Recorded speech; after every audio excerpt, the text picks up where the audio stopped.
intuition isn't magic. And it's not reserved for a handful of spiritual people. It's something every single one of us has, and something we use far more often than we realize. Today, we're talking about intuition, what it actually is, how to recognize it, how to trust it, and how to navigate what I like to call the unseen path, especially when you're standing on the edge of change. Welcome to The Change Effect, the podcast that helps you turn life transitions into powerful new beginnings. One story, one shift, one breakthrough at a time. I'm your host, Noelle Van, an author, leadership coach, and change strategist who spent years in corporate America helping innovators and leaders break through barriers to create success on their own terms. I now work with women to step into change to create a life they love. Whether you're putting yourself at the center of your own story, redefining success, or making a power pivot in your life, career, or business, you're in the right place. Each week, we dive into conversations with trailblazers, changemakers, and everyday women experiencing the ripple effects that come from overcoming the fear and doing it anyway, providing actionable steps, practical strategies, and a whole lot of fun along the way. So if you're ready to step up and become unstoppable, buckle up and let's get started. I want to start today with a simple question. Have you ever had that quiet feeling, that subtle nudge, that inner pull that told you something was off? Or that you knew exactly what you needed to do, even if you couldn't logically explain it?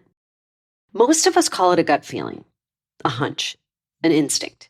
But today I want to invite you to see it differently. Because intuition isn't magic.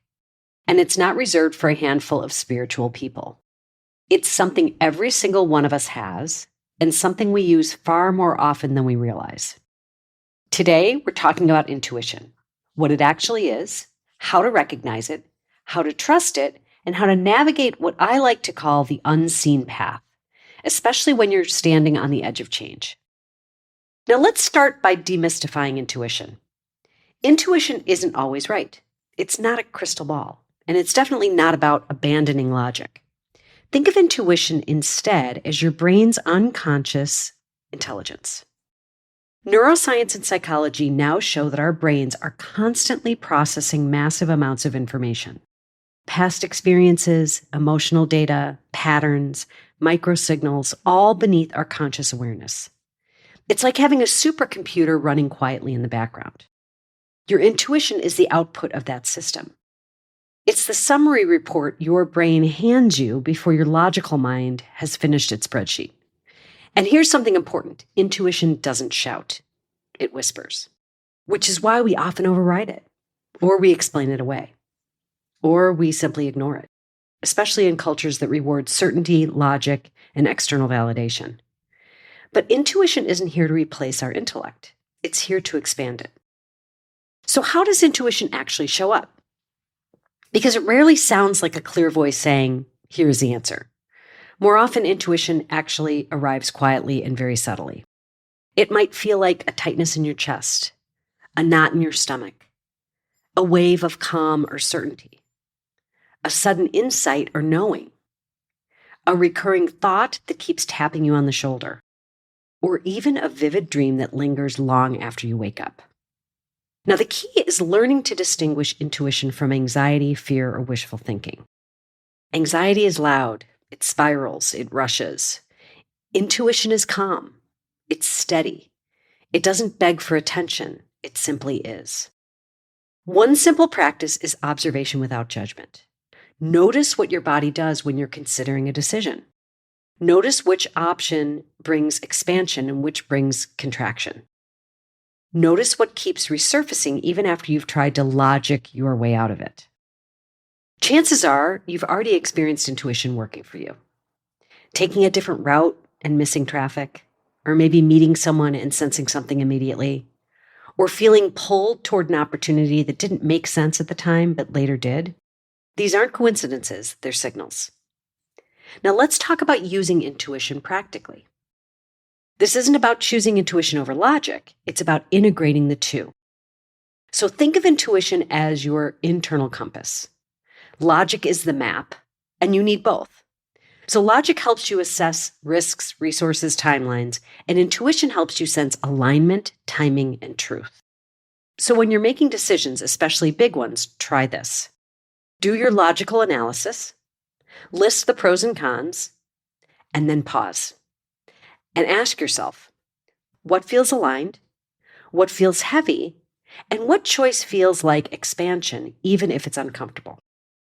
Often intuition points to the path that requires growth, not comfort. And this is where so many people get stuck. They wait for certainty, for guarantees, for permission. But intuition rarely provides certainty. It just provides direction. Recognizing intuition is one thing, and trusting it is another. Especially if you've been conditioned to look outside yourself for answers, or you've been rewarded for logic or performance, or you've had moments where intuition felt wrong. Now, here's the truth. Intuition is a muscle, and like any muscle, it gets stronger with use. So start small. Low-stakes decisions.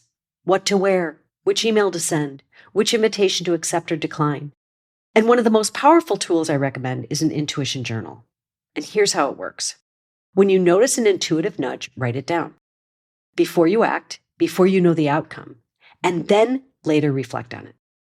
Over time, patterns emerge. You begin to see where your intuition was accurate, where fear got in the way, where alignment led to ease. That journal becomes evidence, proof, and a trust builder. When you begin living with intuition as a guide, something shifts. Decisions become clearer, overthinking quiets, and creativity expands. So less stress is starting to enter your world, and more knowing and understanding comes in. You stop forcing outcomes. You start responding to signals. And maybe, most importantly, you become more comfortable with the unknown. Because intuition doesn't promise a detailed roadmap. It promises guidance, step by step, and that's enough. So here's my invitation to you. Start noticing, start listening, start trusting just a little more than you did yesterday. The unseen path isn't uncertain because it's wrong. It's unseen because it hasn't been walked yet. And often, it's the path that leads you beyond who you've been into who you're becoming. That's it for now. Until next time. Thank you for listening to The Change Effect. You can find us on Spotify, Apple Podcasts, or wherever you get your podcasts. Be sure to subscribe and leave a review if you enjoyed this episode, so more women like you can find us and take their next step toward creating a life they love.